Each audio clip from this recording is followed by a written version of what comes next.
ہر قسم کے روحانی جسمانی مسائل اور وظائف کے لیے صاحبزادہ سید عطا الرحمن شاہ صاحب کی یوٹیوب چینل کو سبسکرائب کریں۔ السلام علیکم ورحمۃ اللہ وبرکاتہ۔ رمضان المبارک کا رحمتوں والا برکتوں والا مہینہ ختم ہونے والا ہے۔ عید الفطر کی تیاریاں ہو رہی ہیں۔ عید الفطر کی جو رات ہے، حدیث پاک میں اس رات کو لیلۃ الجائزہ کہا گیا ہے کہ یہ انعام والی رات ہے۔ یکم رمضان سے لے کر 30 رمضان تک، آخر رمضان تک جن لوگوں نے روزے رکھے، نماز تراویح پڑھی، قرآن پاک کی تلاوت کی اور دیگر جتنی بھی جملہ عبادات کی، اللہ تعالیٰ ان کا صلہ، بدلہ اور انعام اسی عید والی رات عطا کر دیتے ہیں۔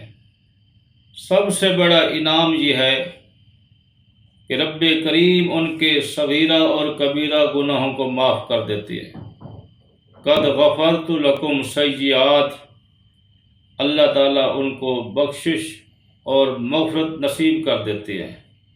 صرف وہ معاف ہی نہیں کرتے، یبدل السیئات من الحسنات، بلکہ ان کے گناہوں کو اللہ نیکیوں کے اندر تبدیل کر دیتی ہے۔ تو یہ کس قدر انعام ہے۔ بخشش اور مغفرت کے ساتھ ساتھ اگر کوئی اپنے کسی اور مقصد کے لیے دعا کرتا ہے، کوئی مریض ہے وہ صحت یابی کے لیے دعا کرتا ہے، اللہ تعالیٰ اس کو صحت یاب کر دیتے ہیں۔ کوئی اگر تنگ دست ہے، فاقے کے اندر ہے، وہ دعا کرتا ہے، رب کریم اس کو خوشحال بنا دیتے ہیں، اس کو رزق وسیع عطا کر دیتے ہیں۔ غرض ہے کہ جو سائل جس مقصد کے لیے دعا کرتا ہے، اللہ تعالیٰ اس رات کی برکت سے اللہ اپنے رحمت کے اندر آ کر اس کی ساری دعائیں قبول کرتے ہیں اور ثمرات نصیب کر دیتے ہیں۔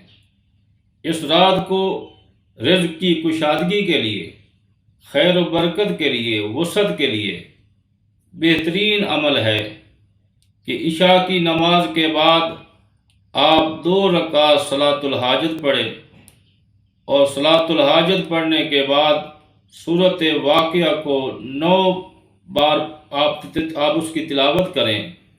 سورۃ واقعہ کی 9 مرتبہ تلاوت کرنے کے بعد آپ اللہ تعالیٰ کی بارگاہ میں اپنے مقصد کے لیے دعا کریں۔ اللہ تعالیٰ اس رات کی برکت سے اور اس عمل کی برکت سے جو بند دروازے ہیں رزق کے، اللہ وہ آپ کی خاطر کھول دیں گے۔ رزق کے اندر کشادگی ہو جائے گی، فراوانی ہو جائے گی اور پورا سال اللہ کی رحمتوں کے اندر، خیر و برکت کے اندر آپ زندگی گزاریں گے۔ اس لیے جہاں اپنے رب کے سامنے ہم انعام وصول کریں، اپنے لیے بھی، اپنے پورے مسلمانوں کے لیے بھی، تمام لوگوں کے لیے، مومنین کے لیے، پورے مسلمین کے لیے ہم دعا کریں۔ جب ہم دوسروں کے لیے غیب کے اندر دعا کریں گے تو اللہ تعالیٰ اپنی رحمت کے ساتھ ان کو بھی عطا کرے گا اور ان سے پہلے اللہ ہمیں بھی مالا مال کر دے گا۔